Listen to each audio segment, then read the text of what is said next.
What is the difference between cloud download and local reinstall in Windows? When resetting a Windows PC, you are asked whether to keep the files or remove everything. As long as you are not discarding it, you pick the first one. But then comes the tricky part, choosing between cloud download and local reinstall for reinstalling Windows post-reset.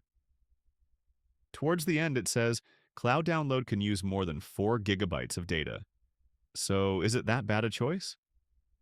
Not really, and we will explain why in the next few minutes. Here's a quick table to help you understand the difference between cloud download and local reinstall. With cloud download, Windows fetches fresh system files directly from Microsoft servers. On the other hand, local reinstall uses the system files already stored on your device. That's why cloud download is usually the better option, especially if your PC is lagging or throwing random errors. Those are signs of corrupted system files, and local reinstall won't be able to fix that. Now let's talk about time.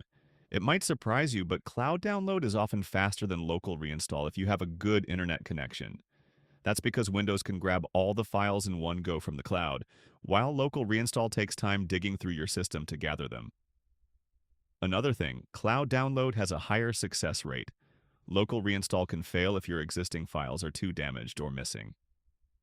So, what should you pick? If you have a stable and unlimited internet connection, go with cloud download. If not, local reinstall is still a solid backup option. Thanks for watching. If this video helped you master Windows, don't forget to like, share, and subscribe to Windows Explained for more tips, tricks, and tutorials. Hit the bell icon so you never miss a Windows shortcut or fix. See you in the next one.